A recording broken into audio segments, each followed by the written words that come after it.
Bonjour, je suis Andy Hans, responsable de la performance chez Perfex, et dans cette vidéo, je vais essayer d'apporter des éléments de réponse à la question suivante: comment optimiser l'entraînement des enfants? Aujourd'hui, les programmes de développement des athlètes peuvent débuter dès l'école primaire. Pourtant, la spécialisation précoce est reconnue comme une menace majeure pour la santé et le bien-être des plus jeunes.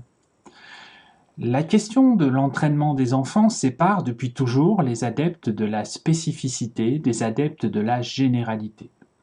Pour les premiers, les enfants devraient s'engager dans des exercices très répétitifs à la recherche de gestes parfaits dans des contextes dédiés à la performance. Pour les seconds, les enfants devraient s'engager dans des pratiques variables d'activités diverses dans des contextes dédiés comme non dédiés au sport.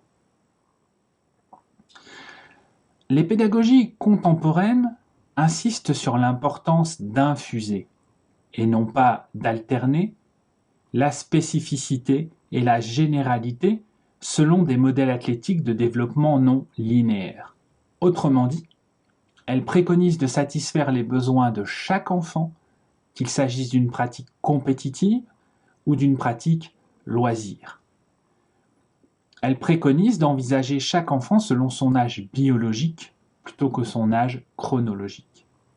Chez Perfex, pour avoir la certitude d'optimiser l'entraînement des enfants, nous utilisons une méthode que j'ai développée et qui se nomme Impacter.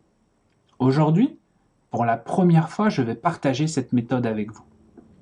Impacter, c'est l'acronyme de interférer, manipuler, perturber, athlète centré, coupler, tempérer, explorer et représenter. Ces verbes sont pour moi indispensables afin d'optimiser l'entraînement des enfants et je vais vous expliquer maintenant pourquoi. Interférer, cela consiste à entrelacer de façon aléatoire d'autres mouvements dans l'apprentissage d'un mouvement principal. Par exemple, cela consiste à entrelacer des exercices de rampée lors de l'apprentissage du lay-up ou tir en course au basketball. C'est ce que l'on appelle une interférence contextuelle et cela va créer une surcharge à court terme mais qui sera surcompensée par le jeune joueur sur le long terme. Manipuler, cela consiste à manipuler les contraintes de la tâche que l'on demande aux jeunes joueurs pour conduire à l'auto-organisation et à l'émergence de nouveaux schémas fonctionnels de mouvement. Par exemple, cela consiste à demander aux joueurs de handball de ne pas tenir le ballon plus de 3 secondes afin d'augmenter les comportements de balayage visuel avant d'attraper la balle. Cette manipulation de tâches va permettre aux joueurs d'adopter un nouveau comportement visuel afin de mieux appréhender la prise d'information pour la passe. Perturber, cela consiste à perturber les habiletés motrices pour qu'elles progressent, car une fois qu'elles sont dans un état stable, eh bien, peu ou pas d'apprentissage auront lieu. Par exemple, cela consiste à demander à un joueur de football de tirer des coups francs, non pas en répétant des coups francs, mais en changeant de position, de vitesse, d'accélération par exemple, entre chaque coup franc. Ces perturbations vont permettre d'adapter les habiletés pour créer les conditions d'un meilleur apprentissage. Athlète centré, cela consiste à se centrer sur l'athlète, à se fonder sur une philosophie holistique pour comprendre le développement de l'enfant.